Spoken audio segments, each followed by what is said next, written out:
The night Earth's council made their decision. Stars shimmered above the glass dome of the Grand Assembly. 7,000 representatives from humanity's colonies sat in silence as Council Leader Day stood at the central podium. His weathered face looked tired under the soft blue lights. "After 3 centuries among the stars, we have made our choice," Day announced, his voice echoing through the chamber. "All humans will return to Sol System. The Great Retreat begins now." Shocked murmurs spread through the hall. A colonial governor from Proxima rose to her feet. "This is madness. We've built homes on 100 worlds." Day remained calm. "Our scientists have confirmed what the deep space monitors detected. A wave of altered physics approaches our sector of the galaxy. Technology as we know it will fail. Our only chance is to evolve, not advance." On New Harmony, the colony world that had been humanity's pride, Director Minji watched alien diplomats arrive as humans packed their belongings. The world had taken 50 years to terraform, turning a toxic atmosphere into breathable air. Now they would leave it all behind. "Are we really giving everything away?" asked her assistant June, as they observed aliens examining the atmospheric processors. "Not giving away," Minji corrected. "We're changing direction. There are paths of advancement beyond technology." Across 1,000 worlds the same scene played out. Humans dismantled personal belongings while leaving infrastructure intact. They offered their colonies as gifts to the galactic community. Some alien species mocked them. Others watched with suspicion. In the Council of Worlds, Ambassador Sue represented Earth for what would be the final time. "Your species commits suicide," declared the Cygni representative. "When the wave passes, you will be alone and primitive while we adapt our technology." Sue smiled gently. "There are different kinds of advancement. Sometimes the path forward looks like a step back." The retreat took only 3 months. Thousands of ships carried billions of humans back to their home system. The operation showed impressive efficiency that surprised even their closest allies. On the colony of New Sol, Juan and his family boarded the last transport. His daughter Ara, only 6 years old, pressed her hand against the viewport. "Will we ever come back?" she asked, watching the blue-green world shrink below them. "Yes," Juan promised. "But we will be different when we do." As the final ships departed, they left behind fully functional cities, terraforming equipment, power plants, and resource extractors. The watching aliens could not understand why humanity would surrender generations of achievement. In the Galactic Council, reactions ranged from amusement to concern. "Let them hide in their home system," said the Proximan delegate. "More resources for the rest of us." Only Elder Sung of the Jiangmi remained troubled. Her species had shared knowledge with humans for centuries. "They do not act without purpose," she told her colleagues. "They saw something we missed." Within days of the last ship's departure, a massive energy shield began forming around Sol System. Communications ceased. Humanity had cut itself off completely from the galactic community. Captain Taiho of the Cygni Observation Fleet recorded the final moments before the shield became impenetrable. "They're building something enormous inside their system, energy readings unlike anything we've seen before." His science officer nodded. "Do you think they're afraid of something or preparing for something?" Taiho watched as the golden shield completed its sphere around humanity's home. "I wonder if they're running away from the galaxy," he said quietly, "or running toward something else entirely." Beyond the shield, humanity began their transformation. They had not retreated in fear, but in foresight. While the galaxy watched in confusion, humans took their first steps toward becoming something new, something that could survive what was coming. As Era settled into her new home on Earth, she asked her father again, "When will we return to the stars?" Juan looked up at the ceiling where projections showed the first stages of humanity's metamorphosis beginning. "When we're ready to help them all survive," he answered. What none yet realized was that humanity hadn't abandoned the galaxy. They had seen the coming collapse and chosen the only path that offered hope, not just for themselves but for all. 20 years had passed since the Great Retreat. Science Officer Nara adjusted her observation equipment, focusing once more on the golden shield that enclosed the entire Sol system. From her station on Outpost 7, she had maintained the same routine for 5 years, monitoring, recording, and wondering. Day 7 through 305 of human isolation, she dictated to her log. No change in shield parameters, no signals detected, no response to our broadcasts.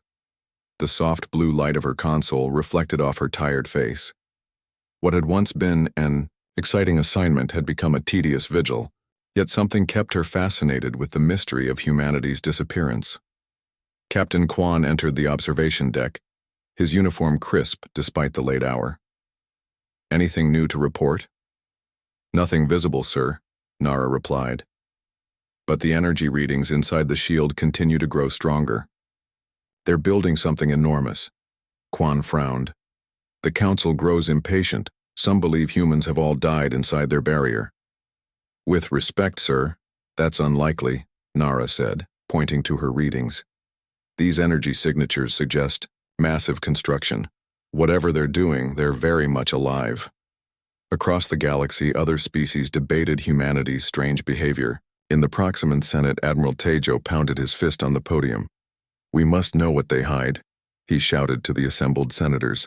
I propose a military expedition to breach the shield. The motion passed with little opposition. Many species now viewed humanity with fear rather than confusion. On Cygni Prime, the Scientists Guild reached a different conclusion. Humans are likely developing weapons, said Chief Researcher Hana. Their retreat coincides too perfectly with the discovery of the space-time anomaly in the outer arm. Only the ancient Jiangmi maintained diplomatic protocols with Earth. Elder Sung, who had known humans for over a century, insisted on keeping an embassy ship stationed near the shield. My species shared wisdom with humans for many generations, she told the Galactic Council during an emergency session. They do not act without purpose or warning. Few believed her now. 20 years of silence had worn away the trust humans had built over centuries. Meanwhile, strange reports began arriving from the edges of explored space. Ships experiencing navigation failures, communication networks suffering unexplained outages, terraformed atmospheres showing signs of instability. Science Officer Nara noticed the pattern first. The incidents all occur along a wave front moving through the galaxy, she explained to Captain Kwan. Just as the humans predicted before they left. When the Proximan battle fleet approached Sol system with orders to penetrate the shield, Nara watched anxiously from her monitoring station. 30 warships, the pride of the Proximan Navy, moved into formation around the Golden Barrier. Commence bombardment, ordered Admiral Taijo from the flagship. The ships fired their most powerful weapons. Energy beams struck the shield and simply vanished, absorbed without effect. Then something unexpected happened. The Proximan ships began to move, not by their own power, but as if caught in an invisible current. The entire fleet was gently redirected away from Sol, emerging 3 light-years distant without a single casualty. They could have destroyed us, Admiral Taijo reported later, his voice shaking. Instead, they simply moved us aside like children. That same day, the first major anomaly appeared near Cygni space, strange energy fluctuations that caused advanced systems to fail. 3 orbital platforms fell from the sky. A terraformed moon began losing its atmosphere. In her observation post, Nara watched with growing dread as her instruments detected the wave approaching. It matched exactly what human scientists had described in their final publications. They knew, she whispered. They knew this was coming. Captain Kwan joined her at the viewport, watching as the distant stars seemed to ripple slightly, the only visible sign of the approaching distortion. Do you think they abandoned us? He asked, quietly. Or are they preparing to help? Nara had no answer. As the wave approached their station, the lights flickered. Their advanced systems began to shut down one by one. Before the final communication system failed, Nara sent one last message toward the golden shield around Sol. We see it now. You were right. Whether anyone heard, she would never know. The silent Sol remained silent as the galaxy began to unravel around it. 50 years had passed since humanity's great retreat. The galaxy that once mocked their decision now struggled to survive. Engineer Hyun wiped sweat from his brow as he crawled through the maintenance tunnel beneath Proxima Prime's capital city. The emergency lights cast long shadows across his tired face. 3 days earlier, the wave had passed through their system. Nothing advanced worked anymore. "Any progress?" called his assistant Mina from the tunnel entrance. "The power core is completely dead," Hyun replied, his voice echoing in the narrow space. "It's like the laws of physics changed overnight." The mysterious energy wave, now called the collapse, had spread to nearly 30% of known space. Where it passed, the fundamental constants shifted slightly. It was enough to render advanced technology useless. Faster-than-light drives failed completely. Artificial intelligence systems went dormant, or worse, developed bizarre behaviors. Terraformed worlds began reverting to their natural states. In the emergency shelter, thousands of citizens huddled in darkness. They had once lived in luxury with machines to handle every task. Now they struggled to provide basic needs. "We should have listened to the humans," an old woman said quietly. Few disagreed anymore. On the Galactic Council's emergency station, representatives from 17 species gathered. Most had lost contact with their homeworlds. "The wave will reach Tigny space within months," reported Counselor Taiho, his hologram flickering unsteadily. "Our scientists have no solution." In desperation, species that once mocked humanity's retreat now studied their final actions obsessively. Research teams combed abandoned human colonies for clues. Researcher Jin led one such team on New Sol. The once thriving colony had been taken over by Proximan settlers after the retreat. Now those settlers had fled as the planet's artificially maintained atmosphere began to fail. The humans were researching bioorganic integration, Jin told her team as they explored an abandoned laboratory. Their last scientific publications focused on consciousness transfer and biological adaptation. Her assistant looked up from a dust-covered console. "You think they found a way to survive without technology?" "I think they found a way to become something that doesn't need technology," Jin replied. Deep inside the facility, they discovered a sealed room that the Proximans had never opened. The door's lock was entirely mechanical, simple enough to survive the collapse. Inside stood a metallic sphere covered in organic patterns, perfectly preserved. As Jin approached it, soft lights activated along its surface. A countdown timer appeared, showing slightly less than 50 years remaining. "What happens when it reaches 0? Asked her nervous assistant. "We find out if humanity abandoned us," Jin replied, "or saved us." The council received her report with mixed reactions. Some believed the sphere might contain a weapon. Others thought it might be a data archive. Elder Sung of the Jangmi, now ancient even by her long-lived species standards, had a different theory. "These are seeds," she told the council, her voice weak but confident. "The humans are coming back, but not as they were." Few believed her. As conditions worsened, societies fractured. Some worlds descended into violence as resources dwindled.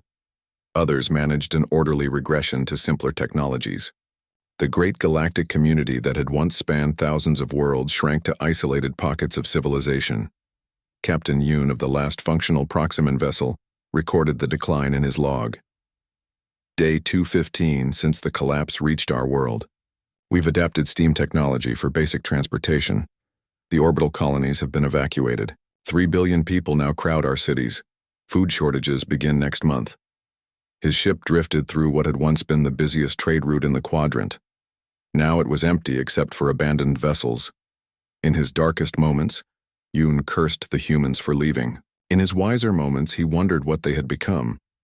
The answer waited inside thousands of spheres scattered across the galaxy, their timers counting down in perfect synchronization. When they reached 0, the galaxy would discover whether humanity had truly left the stars behind, or prepared the greatest return in history. 100 years after the Great Retreat, Captain Yoon stood on the observation deck of his vessel, the Last Hope. The ship drifted slowly through empty space that had once been the busiest trade route in the galaxy. The collapse had changed everything. Most species had regressed to pre-spaceflight technology. Some had gone extinct, unable to survive without their advanced systems. Yuan's ship was one of the few still functioning. They had stripped away all complex technology, replacing it with simple mechanical systems. The vessel moved slowly between the stars, powered by solar sails and basic chemical rockets. "Captain, we're approaching New Sol," reported his navigator.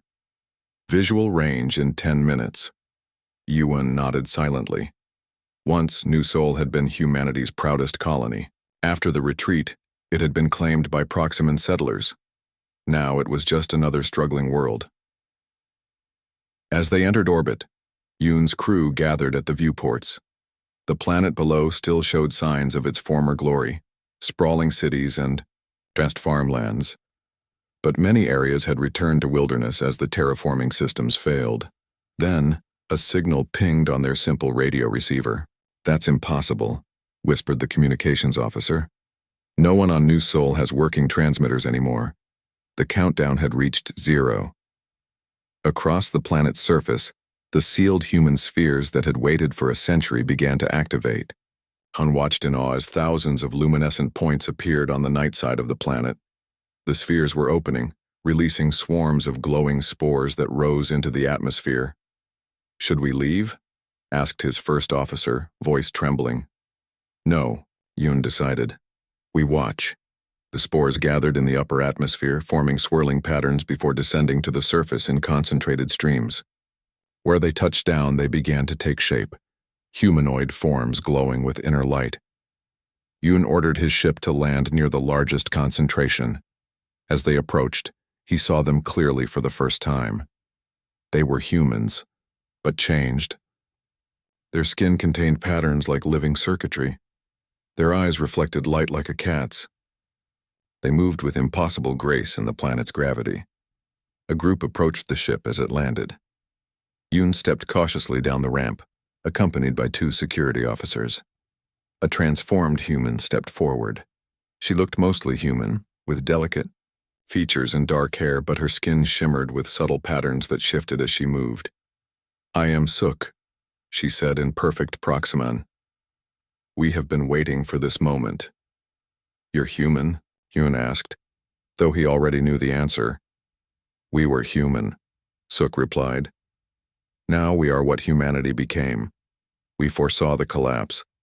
Our scientists discovered that the galaxy passes through a physics-altering region of space every few million years. Technology would fail, but biology could adapt." "You left us to die," accused Yun's security officer.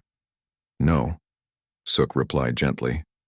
"We left to transform ourselves into what was needed, beings who could help rebuild. We couldn't take everyone with us. The process was too dangerous, too untested. In the following days, more transformed humans arrived. They helped the struggling colony restore power using biological systems that functioned despite the changed physics. They purified water and improved crops with touch alone." "How did you change yourselves?"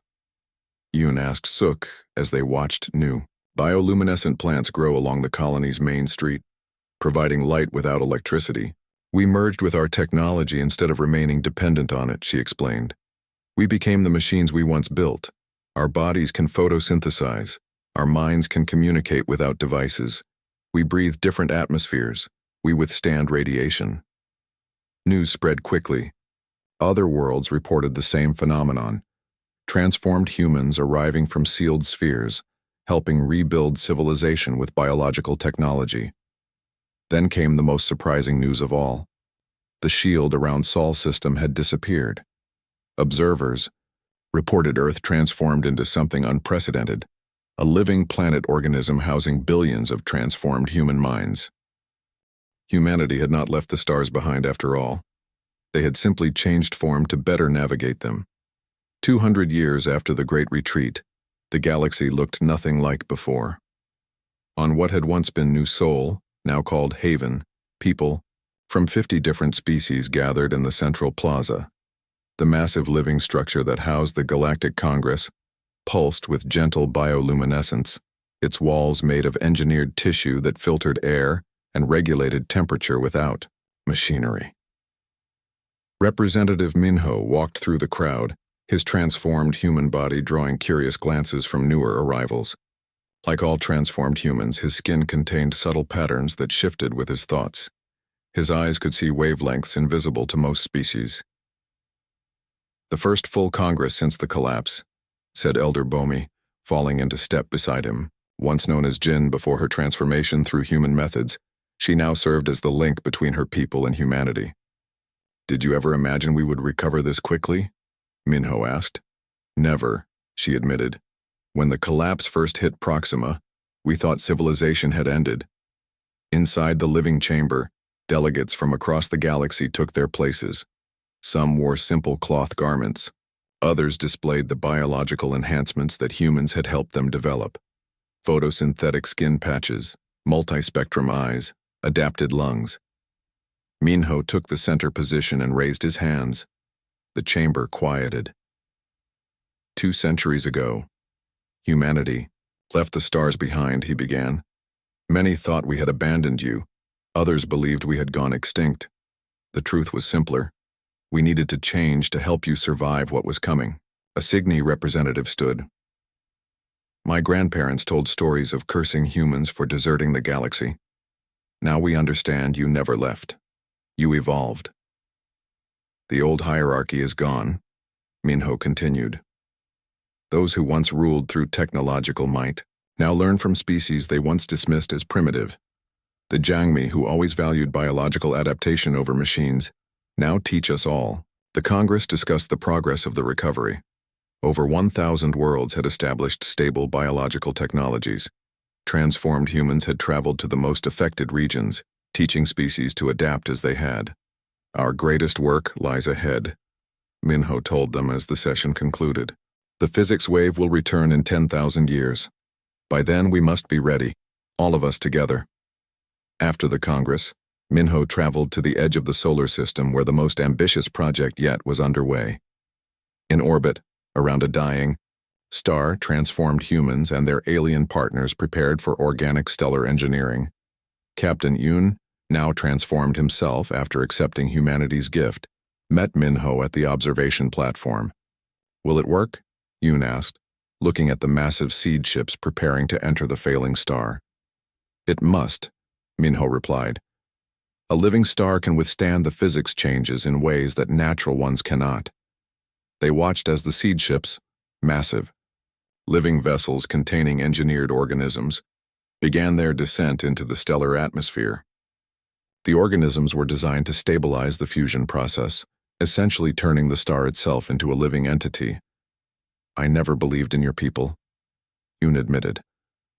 "When you left, I thought humanity had proven itself cowardly."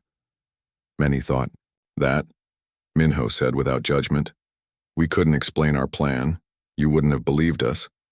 Sometimes the right path looks like retreat." The seed ships disappeared into the star's surface. For several minutes, nothing happened. Then slowly, the star's erratic pulsing stabilized. Its color shifted slightly, taking on a healthier hue.